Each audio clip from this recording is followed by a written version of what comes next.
June 1944, just after sunrise, Normandy, France. The hedgerows are still wet from the night air. A German infantryman crouches low in the grass, his boots sinking slightly into the mud. The world is quiet, too quiet. Then, a sound, low, distant, growing.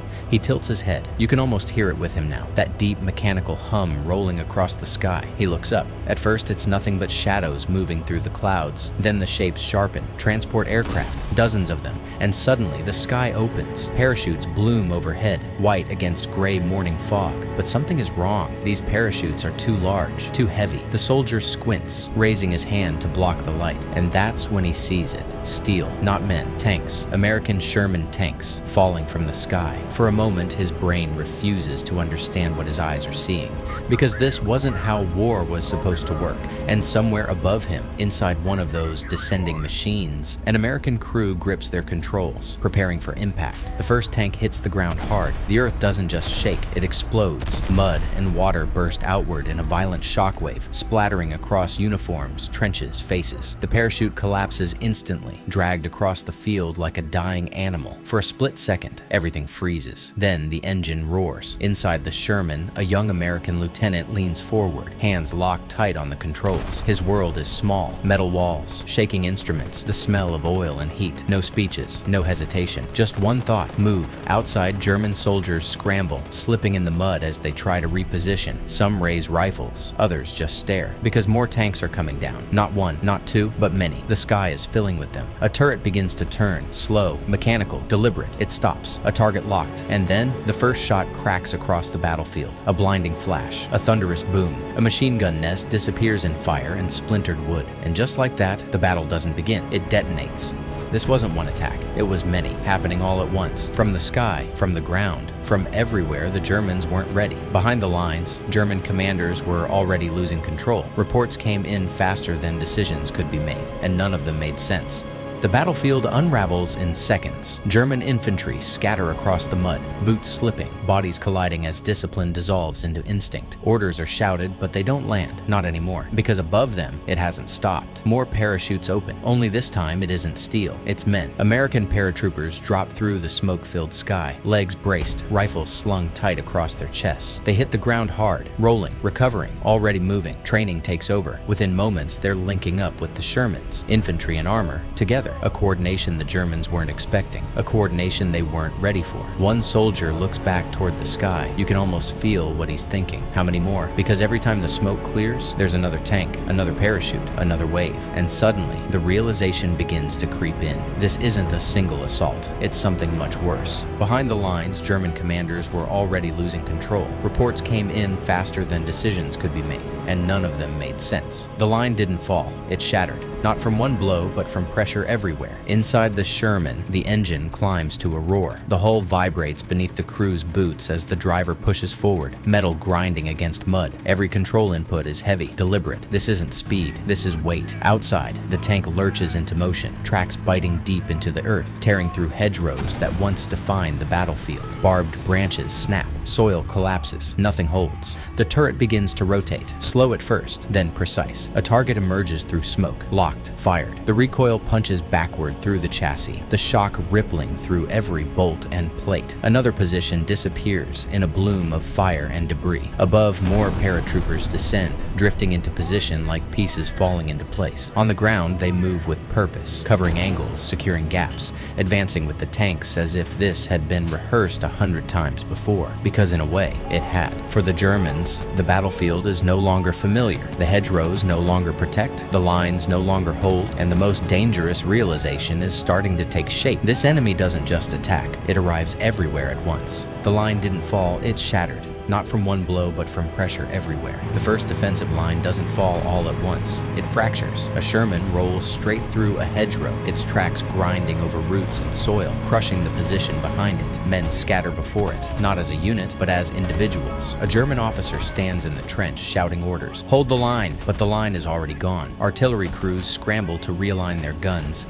hands shaking as they try to track targets that won't stay still. Before they can fire, a flash, a direct hit. The entire emplacement Sherman erupts, wood and steel blown apart in a single violent burst. Dirt rains back down. Silence follows for half a second. Then the noise returns, louder than before. Everywhere you look, something is moving. Tanks advancing, infantry pushing forward, more shapes in the sky. A soldier runs, fast, unbalanced, glancing over his shoulder, because behind him, the Shermans aren't slowing down. They don't pause to regroup. They don't wait for orders. They just keep coming. And that's when the fear changes. It's no longer about losing ground. It's about something far worse. What if they never run out? Because this wasn't just a battlefield. It was the end of a supply line against a system that never stopped producing. By now, the pattern is impossible to ignore. Another Sherman appears through the smoke, then another, then another. They don't rush, they don't hesitate. They move forward in formation, steady, methodical, inevitable. Paratroopers sweep along the flanks, rifles raised, clearing hedgerows one by one. Every gap is closed, every position checked. There is no space left to recover. A German officer turns slowly, scanning the field, where there should be relief, reinforcement.